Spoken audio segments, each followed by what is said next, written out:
jovens também. Final de semana vai ser um pouco agitado. Mas eu amo isso. E eu me lembro que muitas vezes eu fico perguntando, Senhor, o que o Senhor quer falar para a sua igreja? E a humanidade começa a gritar, aquela palavra é boa. Lembra aquela palavra que você pregou e as pessoas vieram no altar? Lembra aquilo? E eu tento sempre me fazer resistente às sugestões que ainda eu não sinto paz no meu coração para entender se é a vontade de Deus ou não. E buscando uma palavra, eu abri em Romanos, capítulo 1. E eu tenho a mania de, ao orar, e é importante nós orarmos para ler a palavra de Deus. Sabe por quê, irmãos? Porque isso aqui não é um livro qualquer. Isso aqui são palavras de vida, são palavras para transformar o nosso caminhar. Isso aqui pode determinar o destino do nosso futuro, da nossa família, da nossa empresa. Aqui estão todas as respostas para o questionamento humano, aqui nessa palavra. A palavra de Deus é uma palavra viva. E se você não entende o que isso quer dizer, a palavra viva é quando ela é aplicada na minha vida e eu passo a experimentar o que aqui está pregando, eu faço dessa palavra uma realidade. Não são apenas letras, não são apenas histórias, mas é aquilo que Deus disse se cumprindo na minha vida. E eu quero profetizar nessa noite dizendo, aquilo que Deus disse vai se cumprir na sua vida. Vai se cumprir, mas é necessário crer. E eu, como falei, tenho uma mania de, ao ler a Bíblia, antes orar, e eu boto a Bíblia assim na cabeça. Eu falo assim, Senhor, que a Tua palavra entre na minha mente. Eu fico assim, como se fosse empurrando na minha cabeça, sabe? Entre na minha mente. Eu boto aqui, ó. Eu quero que os meus olhos, boto aqui na altura dos olhos, enxerguem o que está escrito aqui nas entrelinhas. Eu faço assim mesmo, estou em casa, eu e Deus. Agora eu estou aqui explanando tudo, mas, na verdade, eu faço os meus ouvidos sensíveis, faz do meu ouvido sensível. Às vezes, depois de orar tudo isso, quando eu vou ler, daqui a pouco, no 10º versículo, eu já não sei nem mais o que eu estou lendo. Aí eu boto a mão na cabeça e falo, Senhor, eu declaro a minha atenção, os meus pensamentos cativos ao Senhor. Tem dia que a alma está gritando tanto que a gente não consegue nem prestar atenção, porque é uma batalha espiritual. E eu falei, Senhor, o que o Senhor quer falar para a sua igreja? E eu abri Romanos 1, sem entender ainda muito bem o que Deus queria falar, e li o versículo 1, e Deus falou, é isso. E o versículo 1 que nós lemos é Paulo, servo de Jesus Cristo, chamado para ser apóstolo, separado para o Evangelho de Deus. Aqui é o cartão de visita, é o cartão de apresentação daquele que é considerado o maior dos apóstolos, é aquele que é considerado o maior dos evangelistas. Apesar de não ter sido um homem que caminhou com Jesus, como o famoso apóstolo Pedro, como o famoso apóstolo João, nós sabemos que, biblicamente, quem trouxe maior contribuição para o evangelho, inclusive para os nossos dias, foi o apóstolo Paulo. Ele quem furou a bolha, ele quem foi o cara que foi o precursor a especificamente atingir os não-judeus. E se hoje nós estamos aqui pregando o Evangelho no Rio de Janeiro, mais precisamente no Recreio dos Bandeirantes, é porque alguém judeu um dia disse, o Evangelho, o reino de Deus, não é só para os judeus, é para os não-judeus, e nós fomos alcançados através desse ministério. A maior parte dos escritos do Novo Testamento foram escritos pelo apóstolo Paulo. E aqui esse homem, então, de tamanha importância para o reino de Deus, para o evangelho, sobretudo naquele tempo, ele então aqui está dando o seu cartão de apresentação. Sabe quando um vendedor você conhece e apresenta, se precisar dos meus serviços, você coloca ali, né? Estava o Paulo na nossa célula quarta-feira, Paulo, ele trabalha com imóveis, na venda de imóveis, né? E uma pessoa compartilhou o sonho, eu quero trocar o meu imóvel, quero comprar um imóvel novo. E na hora que falou assim, qual é o seu sonho, Paulo? Eu quero vender um imóvel novo para você, eu trabalho com isso, né? Vendedor nato. E ele trabalha com imóveis de alto padrão aqui na região da Barra e do Recreio, inclusive já está feito o merchan, depois a comissão ele vai passar para mim, em nome de Jesus. Fica a dica. Olha o cartãozinho na mão dele ali, ó. Mas você está pronto e está apresentando um cartão de visita. E aqui o apóstolo Paulo a mesma coisa. ele está dando ali o seu cartão de visita. Ele está falando Paulo, e ele está escrevendo eu, Paulo, servo de Jesus Cristo, chamado para ser apóstolo e separado para o evangelho de Deus. Deus, na hora que eu li isso, Deus falou assim, essa é a palavra. Eu falei, Deus, obrigado, porque a oração deu certo, obrigado. Obrigado, porque o Senhor está trazendo o entendimento da tua palavra. A primeira característica do apóstolo Paulo, ao se apresentar, é quem Deus fez ele se tornar. Paulo, ele foi conhecido como Saulo. Ele teve uma história passada como Saulo. E Saulo, ele era perseguidor da igreja. Saulo, ele era assassino de cristãos.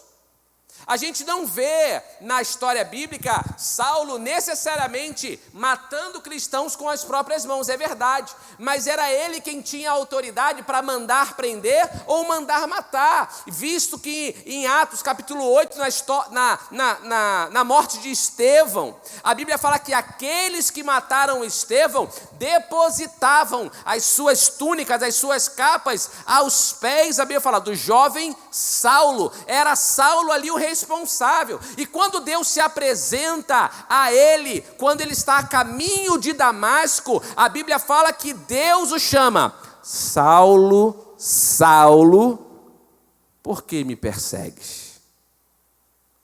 Na ocasião, Saulo estava com cartas para busca e apreensão de cristãos, ele estava com cartas para a prisão de cristãos, ele estava com cartas com autorização das autoridades romanas, das autoridades judias, porque ele era fariseu, aquele cara que queria, porque queria cumprir a lei. Os fariseus tinham por característica legalista. Os judeus, eles creem que a palavra de Deus na Torá são os 5 primeiros livros, então Deus está ensinando para eles 613 leis que eles têm que seguir. Por isso que o evangelho complexo dos fariseus não suportavam o evangelho de Jesus, porque Jesus apresentava um evangelho acessível, simples, e os fariseus, eles gostavam da complexidade. E um dia, um deles tentou pegar Jesus diante de todos, enviaram um advogado, alguém que entendia da lei, para perguntar a Jesus: vem cá, quais são os mandamentos mais importantes? Jesus resumiu 613 leis em 2. Se você amar a Deus acima de todas as coisas, com toda a sua força, com todo o seu entendimento, de toda a sua alma, de todo o seu coração, e se você amar o próximo como a si mesmo, você vai cumprir todas as outras leis, se preocupe apenas com essas 2. Eles não podiam suportar. E Saulo, por não poder suportar alguém que não vivia segundo ele vivia, ele mandava matar e prender aqueles que eles chamavam do caminho. Mas agora, quem está se apresentando à igreja em Roma, e quem está apresentando para a igreja hoje do Recreio, é Paulo. Saulo era passado. Perseguidor de cristãos era passado. Aquele que tinha influência em determinados setores da sociedade para entrar diante das autoridades, pegarem cartas a fim de mandar prender, de mandar matar, de mandar fazer e acontecer, não existia mais. Quem está falando é Paulo. Quem você era antes de Jesus? Como você era conhecido antes de Jesus?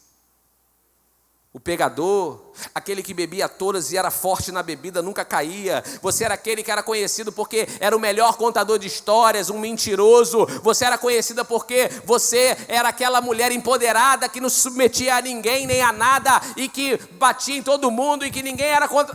Como é que era a sua história antes de Jesus? Como é que as pessoas, ao te olharem hoje, como é que elas te veem? Mas pior, como é que você se apresenta? Eu me lembro que uma vez eu estava conversando numa roda de amigos, e aqueles amigos, todos nós, saindo da adolescência, entrando na juventude, ainda muita imaturidade para as coisas de Deus, é verdade, naquele tempo, E eu me lembro que numa roda de amigos, numa madrugada de sexta para sábado, a gente estava ali todos da igreja e começou a rolar um papo. Pô, tu lembra aquela vez que a gente estava na balada?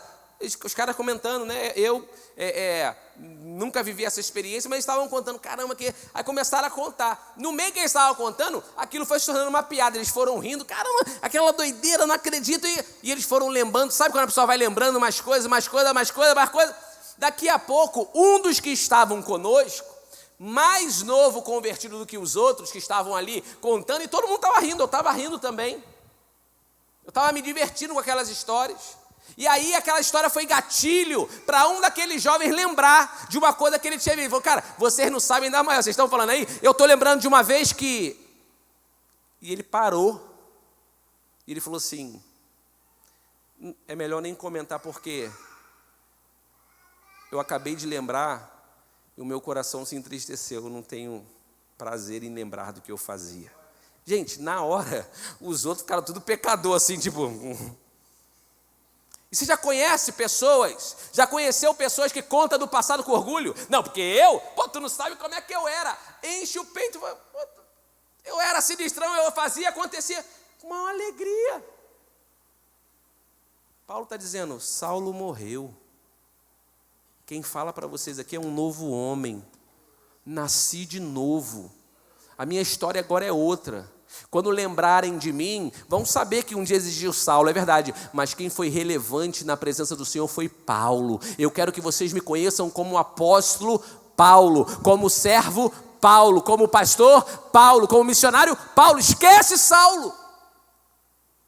E quando Saulo ele conta a sua história, depois, diante de várias autoridades, ele fala assim, eu outrora perseguia os cristãos, mas ele conta logo o testemunho, mas Deus me encontrou no caminho de Damasco, uma luz apareceu, eu ouvi uma voz. Qual é o seu testemunho? Qual é o seu testemunho? Como é que você era conhecido? As pessoas hoje te conhecem por quem você é em Deus. E eu quero deixar bem claro, não foi Deus que mandou mudar o nome de Paulo, tá, irmãos? Você não vai encontrar nenhum texto bíblico, Deus falando, Saulo, a partir de hoje, o teu nome é Paulo. Não existe isso. A gente vê que na história bíblica, Deus muda o nome de Abrão para Abraão. Deus muda o nome de Jacó para Israel. A gente vê que na história, Deus, quando faz algo novo, Ele dá nova identidade para aqueles que Ele está agora criando algo novo, fazendo algo novo, cumprindo uma promessa. Mas Paulo não. Paulo, ele era filho de pai romano, então ele tinha a sua dupla nacionalidade. Ele era hebreu, ele era judeu e ele também era romano. E ele então, quando fariseu, ele era conhecido como Saulo, mas todo homem nessa época que tinha dupla cidadania usavam dois nomes. Vai ter, no início de Atos, você vai ver um homem chamado Simeão, conhecido como Níger. Você vai ver um outro, também, se eu não me engano, em Atos capítulo 1, chamado... me fugiu agora. Mas enfim, era comum que homens com dupla cidadania tivessem o seu nome entre os judeus e um outro nome entre os romanos. E Paulo está apresentando agora, quem está falando é quem prega aos romanos. É quem prega fora da bolha da igreja. Irmão, ser crente aqui dentro é muito fácil. Levantar as mãos e adorar aqui é muito fácil. O problema é quando a gente leva uma cortada na rua, que essas mãos que levantam, apontam um dedo, falando que vai bater, que vai matar, apontam um dedo xingando. Os lábios que aqui adoram, xingam, mente lá fora para vender, para não perder uma negociação. Não é mais Saulo, não é mais o passado, é a nova história, como você quer ser conhecido. Quem está me entendendo, diga amém. Quem está se apresentando é Paulo.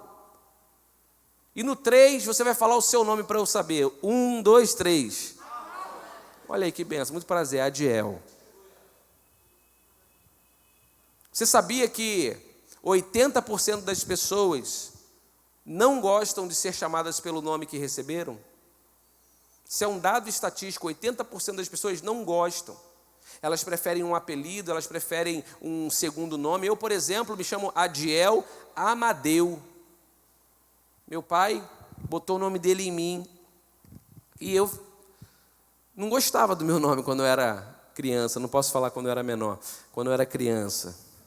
Eu falo quando eu era menor, você é menor ainda, é verdade, quando eu era criança. E aí o pessoal me chamava depois de Adiel Teixeira, que é meu sobrenome, eu preferia Adiel Amadeu. E no dia que eu recebi essa estatística, eu recebi um crachá, foi numa reunião lá nos Estados Unidos da liderança global da igreja, estava falando sobre as características da liderança de cada um, e tinham feito uma análise, eles chamavam de Strength Fingers, que é as suas 5 maiores fortalezas, as suas 5 maiores habilidades, e aí me deram a placa Adiel Teixeira. E quando eles falaram isso, falaram assim, como é que você gosta de ser conhecido? Eu falei, eu prefiro ser conhecido como Adiel Amadeu. Aí eles, caramba, e foram e mudaram, porque estava Adiel Teixeira. E eu gosto de rimar, Adiel Amadeu, no mundo inteiro só tem eu. Você não vai encontrar outro Adiel Amadeu na história da humanidade, ainda hoje. Então tem que tomar muito cuidado com o meu nome, para marcar para o bem. Eu quero que as pessoas me conheçam como o que Paulo vai dizer aqui na segunda característica dele. Ele fala, servo de Jesus Cristo. Paulo fala, primeiramente, transformação. E segundo, ele apresenta humildade. Sabe, eu sou filho de pastor, nascido e criado, nascido no hospital, criado na igreja. O pessoal fala, nascido na igreja, eu não conheço ninguém que nasceu na igreja, mas... Pessoal, eu sou de berço evangélico, eu conheço berço de madeira, berço de ferro, berço evangélico, eu nunca vi esse material. Mas o certo é que Paulo, quando ele vai dizer, ele fala, eu sou servo. Mas em determinado momento da caminhada de Jesus, ele está diante com os seus discípulos, está na frente dos seus discípulos, e eles começam a discutir quem é o maior no reino. Quem é o maior, Senhor? Quem é o maior? Jesus pega uma criança e fala, quem for como essa criança é o maior no reino. E depois Jesus ensinando, Jesus fala assim, olha, porque Jesus fala, eu não vim para ser servido, mas vim para servir. E maior, Jesus completa dizendo, é o que serve. Eu te pergunto, serviço é entrega ou é recebimento? É entrega. Quando você chega na igreja, em inglês a palavra culto, vou para o culto, em inglês a palavra é service. Em espanhol, a palavra é servicio. Culto tem, no original da sua palavra, um local para prestar serviço, para entregar um serviço. Mas eu te pergunto, a maioria das pessoas que você conhece, ou se tratando de você mesmo, você vem para o culto a fim de receber algo de Deus, ou você vem para entregar algo para Deus? A maioria das pessoas que eu conheço, elas chegam só para receber. Aí eu vou na igreja, eu gosto de ir para a igreja, pastor, já ouvi isso. Eu gosto de ir para a igreja porque eu chego assim pesado, mas eu saio tão leve. Aí quando eu me sinto assim pesado, eu vou no culto, nossa, saí tão leve. Irmãos, é melhor viver leve do que ficar pegando peso lá no mundo do pecado e depois ficar depositando o lixo dos seus pecados na igreja. Não, escolha viver uma vida leve. Para viver uma vida leve é o seguinte, é uma vida de entrega diária. É o que Jesus falou, olha, aprendei de mim que sou manso de espírito e humilde de coração, tomai do meu jugo, porque o meu jugo é suave e o meu fardo é leve. E às vezes na caminhada com Cristo está tão pesado caminhar, está tão difícil caminhar, cuidado, porque certamente esse peso não vem de Deus. Caminhar com Jesus é aquilo que a palavra diz, é a paz que excede todo o entendimento. Tudo está caindo ao meu redor, as perdas estão alcançando a minha casa, eu não sei o que fazer, mas eu sei em quem tenho crido, e sei que Ele se levantará em meu favor. E as pessoas não conseguem entender como é que você pode, no meio dessa situação, estar com calma. É porque o meu Deus cuida de mim. O meu Deus cuida de mim. Você pode botar a mão no seu coração e dizer, o meu Deus cuida de mim. Agora, olha o que Paulo vai dizer. Eu sou servo. Qual serviço você presta para Deus, meus irmãos? Qual é o serviço que você presta para Deus?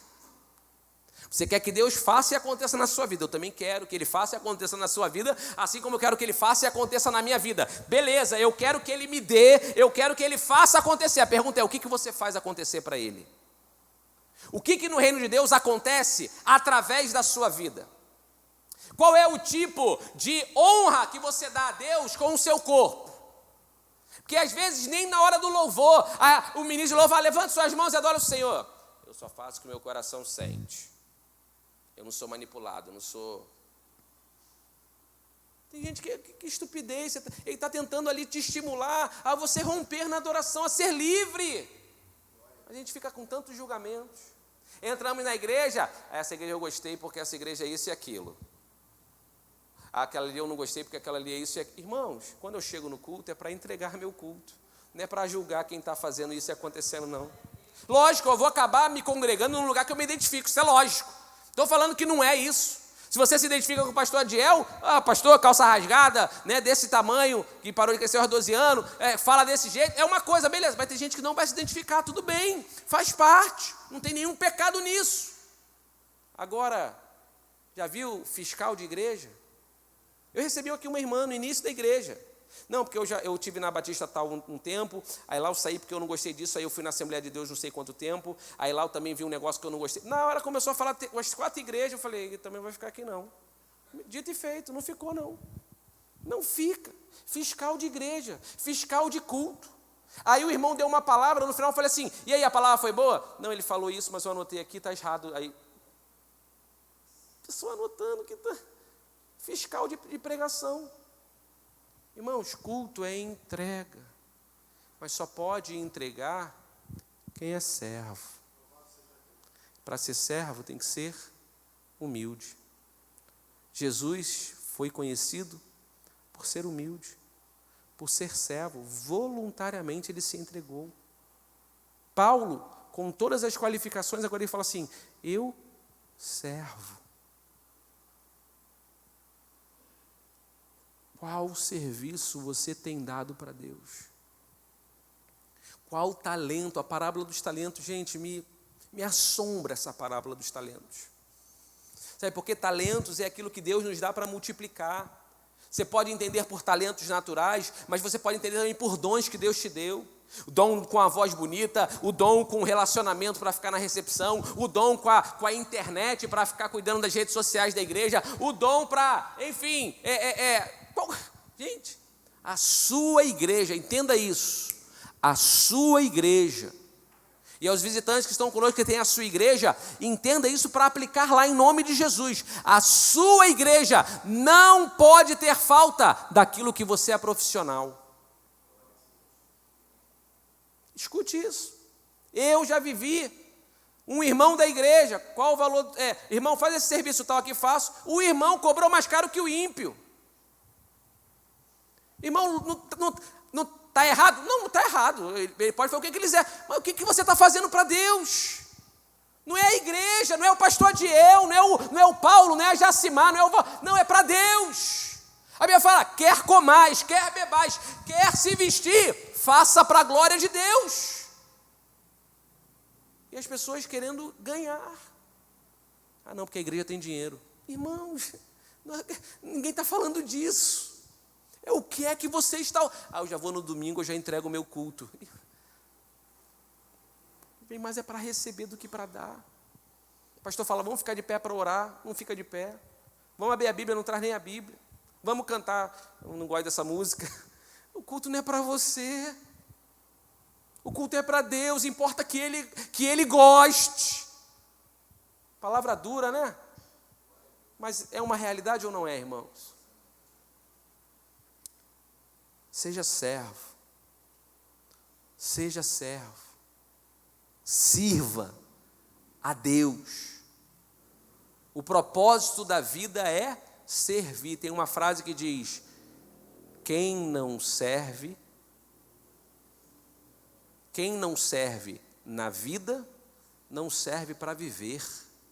O propósito da vida é ter utilidade na vida do outro. É o outro falar assim, caramba, você na minha vida, poxa, me tornei uma pessoa melhor, porque você me ouviu, porque você me deu aquele conselho, porque você estendeu a mão quando eu mais precisei. Quem você tem estendido a mão? E a casa de Deus é um excelente lugar para nós servirmos uns aos outros. Quem está comigo, diga aleluia.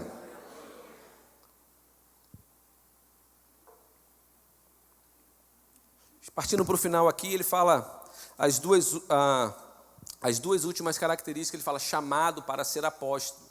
A Bíblia vai apresentar 5 ministérios.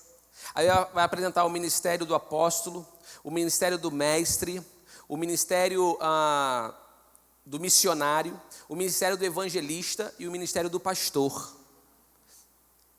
Eles vão apresentar na Bíblia 5 ministérios. E eu vejo muitos homens de Deus, infelizes na jornada com o Senhor, porque não entenderam qual é o seu chamado. Eu conheço muitos mestres infelizes pastoreando igrejas. Eu conheço muitos apóstolos infelizes pastoreando igrejas. O apóstolo é aquele ministério desbravador, como Paulo, saía, abria frentes, fazia, acontecia e não tinha limite. Mas às vezes está preso porque a instituição ou a sociedade diz que ele tem que ser, porque ele tem liderança, ele tem uma boa palavra, ele tem que ser pastor de igreja. Ele está ali sendo pastor de igreja, mas infeliz, achando que está agradando a Deus. Deus recebe, logicamente, na ignorância, muitas vezes, o culto daquela pessoa, mas fala, poxa, você era para ser muito mais. Felizmente você se reduziu a ser um pastor de igreja, que é o que eu sou. Eu sou um pastor de igreja. Deus me chamou para isso e para mim foi muito claro o meu chamado. Eu tentei muitas coisas fora, todas as portas se fecharam. Volta e meia alguém, por causa da minha influência, que não é nada absurdo, mas eu conheço um bom número de pessoas, volta e meia alguém senta domingo, pastor, queria que tenha um negócio bom para você, eu tenho não sei o quê. Eu já entendi, Deus não me quer em nada. Tudo que eu entrei, teve uma empresa que eu entrei para ser representante comercial, um futuro brilhante, não sei o que, uma pessoa lá vendendo, eu fiz, aconteci, bati a meta, o cara falou, não, a meta dobrou. Não tinha meta, quando a meta dobrou, vamos dobrar a meta, aquele negócio, né? Aí o cara, não, para fazer a entrega desse produto, eu tenho que vender o dobro. Vendi o dobro, na entrega a carreta virou. Aí o cara falou, não, para vender agora, só essa carreta não dá, tem que ser 2 carretas dessa. O cara que me convidou falou assim, Adiel, Deus não quer isso para você não, cara. Eu nunca vi um negócio entramvacar tanto. Isso foi uma das muitas coisas que eu tentava fazer. Porque Deus me separou para ser pastor. Mas tem homens infelizes sendo pastores, como eu sou, porque Deus chamou para ser missionário. Aos jovens solteiros aqui, irmãos, cuidado. Irmãs, cuidado.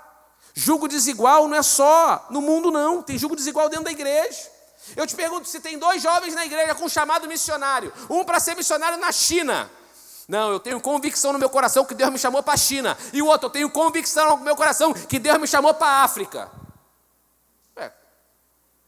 Tem o mesmo chamado? Sim ou não? Tem. Para o mesmo lugar? Não. Quando se casarem, quem vai abrir mão do chamado? Quando se casarem, quem vai deixar de fazer aquilo que entenderam no coração que Deus mandou?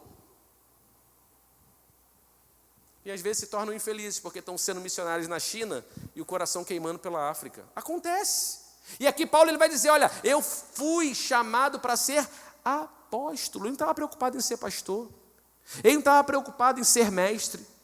Ele ia praticando o pastor, o apóstolo, o mestre, o evangelista, o missionário. Ele, claro, ele vai aplicar todos os outros ministérios dentro dele, lógico.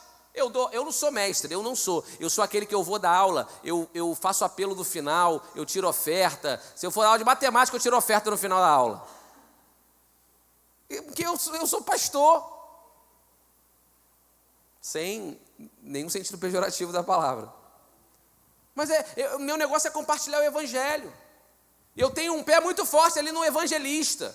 Sou muito relacional. Agora, me custa o discipulado daquela pessoa que toda hora eu sento, fico ouvindo, a pessoa vai errando na mesma coisa. Eu já começo a ficar impaciente, logo dá um socão logo. Agora, tem gente que não, que adora sentar e ouvir, já é diferente. Eu sou aquele que gosta de ganhar, gosta de chamar a atenção das pessoas. É o evangelista, ganha. Outro vai cuidar melhor do que eu, não adianta eu tentar ficar me matando, agora eu tenho que cuidar de todo mundo. Não, eu tenho que entender que Deus me chamou para uma coisa específica. Eu te pergunto, qual é o seu chamado? Eu falei dentro de 5 ministérios da área eclesiástica, mas na igreja tem vários outros ministérios, tem louvor, tem dança, tem recepção, tem limpeza do banheiro. Uma vez eu fui pregar numa igreja e o pastor falou: pastor Adiel, eu quero que você converse no sábado antes do culto com a minha equipe de liderança. Aí eu, tá bom, sentei assim um grupo mais ou menos como esse, era uma igreja grande, bastante pessoas lá em Ceilândia, em Brasília, e aí eu falei: pessoal, vamos lá, só para eu conhecer vocês, qual é o seu nome? Fulano. O que você faz aqui na igreja? Eu sou o líder da mídia. Legal, e você? Eu sou fulano. O que eu sou? Eu sou líder da cozinha. E você? Aí uma jovem de 22 anos, o que você é? Eu me chamo fulana, eu sou a líder da limpeza. Aí eu, na hora, me chamou a atenção, falei: uma jovem, solteira, bonita. Falei: e como é que funciona aqui? Ela: eu sou responsável por chegar antes do culto, varrer a igreja, limpar os banheiros, e eu só saio depois de varrer a igreja e limpar os banheiros. E ela falando com alegria. Agora... Vai levantar o ministério de limpeza na igreja. Você está me confundindo, pô? Está achando que eu sou quem? Isso aí é para... Vamos pagar alguém, pastor. Vamos pagar alguém que é... Irmãos, tem um pastor no México, Elias Betanzo, a maior igreja do Nazareno do México. Eu estive pregando lá na cidade de Oaxaca. O pastor Elias Betanzo me contou uma experiência. Ele falou que chegou um cara que era diretor de uma multinacional no México. E esse cara então falou: quero servir na recepção. E lá eles têm, na recepção, é muito grande, a igreja com mais de 8.000 membros. Então na recepção eles têm um processo de progressão. A pessoa que quer servir na recepção, o primeiro lugar que ela vai servir é no banheiro.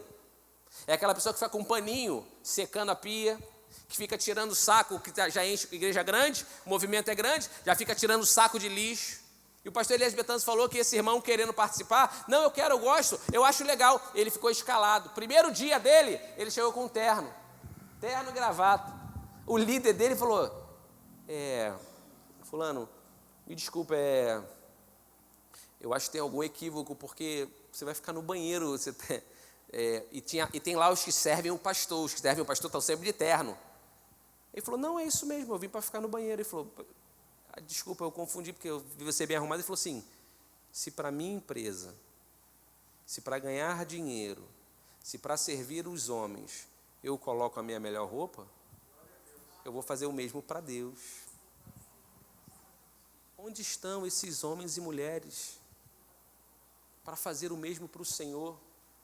Só faz quem entende onde Deus te chamou para fazer e o que Deus te chamou para fazer. E talvez você pode estar fazendo muita coisa para Deus, se sentindo infeliz porque está no lugar errado. Paulo fala, não fala missionário, ele não fala mestre, ele não fala evangelista, ele fala chamado para ser apóstolo. E ele encerra dizendo: separado para o evangelho de Deus. Separado é a mesma raiz da palavra santidade.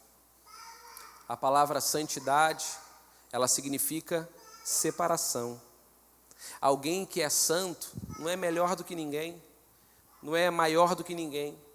Ela é apenas uma palavra que representa uma pessoa separada. Todo mundo faz, mas ele está ao lado. Eu até falei aqui há 2 domingos atrás, pregando sobre o significado da palavra hebreu. Hebreu aparece na história, a palavra hebreu, que é a primeira denominação dada ao povo de Deus.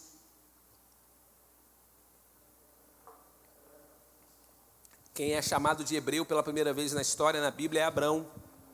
Abrão é conhecido como hebreu. E hebreu, a raiz da palavra significa aquele que está ao lado. Não ao lado de companheirismo, não ao lado de estar junto, ao lado de sempre estar à parte, separado. Abraão vivia então agora com povos que serviam outros deuses. Abraão estava agora no meio, perto de Sodoma e Gomorra, mas ele estava sempre à parte, o hebreu separado. Paulo entendia que para fazer e ser algo em Deus, tinha que ser diferente. É o que a Bíblia fala em Salmo capítulo 1. Bem-aventurado é aquele que não anda no conselho dos ímpios, não anda no conselho dos ímpios, nem se detém no caminho dos pecadores, e completa dizendo, e nem se assenta na roda dos escarnecedores. Antes, o seu prazer está na lei do Senhor e na sua lei medita dia e de noite. Eu estou querendo dizer que você tem que romper com todas as amizades do mundo? Não é isso que eu estou querendo dizer. Eu estou querendo dizer que você vai chegar agora na sua empresa, no refeitório, na hora do almoço, e falar assim: vocês são crentes? Não, não sou crente não. Eu não me sento na roda dos escarnecedores. Não é isso que eu estou dizendo. Estou dizendo que ainda que você esteja nesse ambiente, esteja separado para as coisas de Deus. Quando começar aquele papinho nada a ver, aquelas propostas nada a ver, fala: gente, licença aqui. Não precisa falar: gente, essa pouca vergonha, não. Deus não te levantou como juiz de ninguém, para apontar ninguém. Você aí, tudo pecador, vocês vão tudo para o inferno. Ainda que seja verdade, não precisa falar. Se levanta, licença. E as pessoas vão passar a ver na sua vida que você é diferente. Ah, pastor, mas agora é difícil porque ao longo dos anos eu já vim dando muito mau testemunho. O seu passado não pode mudar, mas o seu futuro está intacto. O que vão falar de você amanhã não é mais Saulo, é Paulo. Como eles te conhecem hoje, não importa. Segunda-feira é um novo dia. E eles podem saber daqui a 1, 2, 3, daqui a 1 mês, 2 meses, 3 meses, que não é mais aquela pessoa. Algo aconteceu. Ele mudou, ela mudou. O que houve? Porque Jesus me encontrou. Tem uma canção antiga do Tales, que eu tenho um amigo. Essa canção eu achava muito bonita, mas eu conheci um amigo, e esse amigo me contou o testemunho dele. A canção dizia assim: eu estava longe, andava perdido, desacreditado, mas Jesus me achou. Me deu um abraço, desses que tira o pé da gente do chão. Sou a sua casa agora, Ele é o meu amor. O refrão é: eu me lembro muito bem de quando eu não era seu. Hoje não existe mais imaginar a minha vida sem ti. Sou outra pessoa assim, nem parece que sou eu. É Jesus vivendo em mim, é a sua vida conduzindo a minha. Hoje eu sou sua vida em minha vida, enfim. Essa música é muito bonita, mas eu sentei com um amigo, e ele falou: cara, a minha vida estava destruída. Eu estava viciado em cocaína. Eu estava roubando os meus pais. Eu trabalhava e eu gastava tudo que eu recebia numa noite de balada com os amigos. E ficava pedindo dinheiro emprestado. Eu tentei me matar inúmeras vezes. E esse cara, um músico fenomenal, e um dia ele pegou o violão e ele começou a cantar. Eu estava longe. Nossa, que sentido a música passou a fazer. E ele dizendo, e ele cantando com lágrimas nos olhos: eu me lembro muito bem de quando eu não era seu e hoje não existe mais imaginar a minha vida sem ti. Sou outra pessoa assim, nem parece que sou eu. É Jesus vivendo em mim.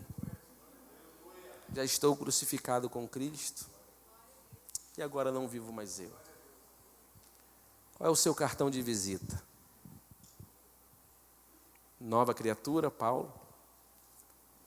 Humildade, serviço, servo.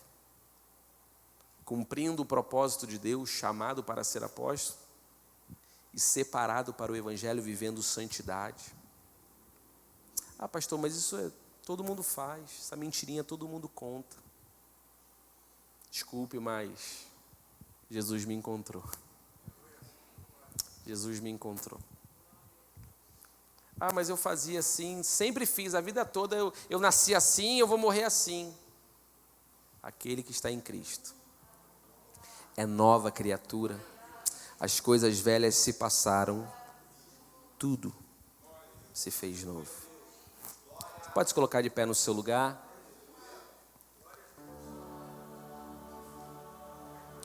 Eu quero saber se há alguém aqui nessa noite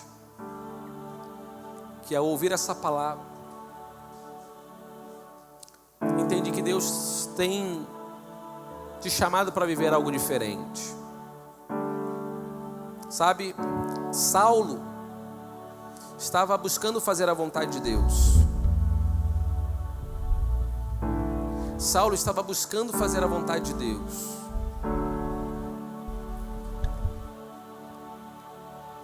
Mas com a melhor da intenção, estava fazendo errado. Talvez você tenha tido boas intenções ao longo dos anos e você não consegue entender o que falta para eu me firmar. O que é que será que falta para eu ficar como Deus quer que eu fique? Eu não consigo. Eu fico uma semana, 2, 3 semanas, eu fico um mês, 2 meses, mas em algum momento eu acabo voltando a ser o que eu não quero mais ser. Ou talvez você está há muitos anos na igreja, mas ainda não se encontrou no serviço. Pastor, eu já fiz um monte de coisa, mas eu ainda não me encontrei. Deus, Ele quer revelar para você nessa noite onde Ele quer te usar. Mas você só precisa se entregar. Você só precisa fazer como o profeta Isaías falou: eis-me aqui. E eu quero orar por você nessa noite, que entende que Deus te trouxe aqui nessa noite para ouvir essa palavra. Eu quero orar por você nessa noite, que entende que há um propósito do Senhor para a sua vida, e se é a vontade de Deus, Ele te chama nessa noite. Eu quero convidar você a sair do seu lugar e a chegar aqui no altar, para aqui no altar você receber aquilo que o Senhor te chamou nessa noite para receber. Sabe, Deus quer derramar algo na sua vida. Deus quer derramar um óleo novo, um óleo fresco na sua vida. Deus quer escrever uma nova história para você, mas você precisa estar aberto.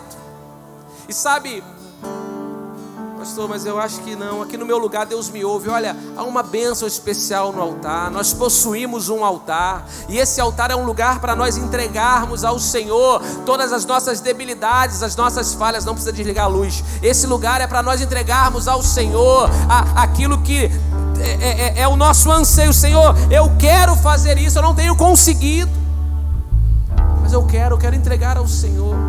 Altar é lugar de sacrifício. Talvez Deus te chama nessa noite para abrir mão de alguma coisa que tem te afastado dele. Venha entregar no altar do Senhor. Já temos vidas aqui no altar, mas eu convido você. Ai, pastor, eu estou na dúvida. A dúvida é a falta de convicção. Venha receber a convicção.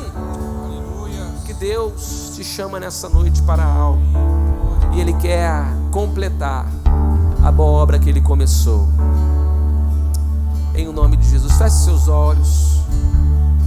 Em nome de Jesus, feche seus olhos. Tome esses segundos para falar para Deus o que é que você veio buscar no altar. Temos vidas aqui no altar, e o altar continua aberto para você. O que é que você precisa entregar?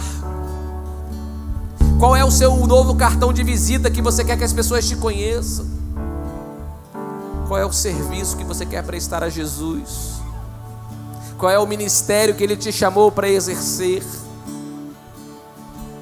E Ele te chama uma nova vida de santidade, uma vida separada, uma vida à parte do mundo. Entregue para Ele nesses segundos. Você que está no seu lugar, estenda as suas mãos para aqui, para frente.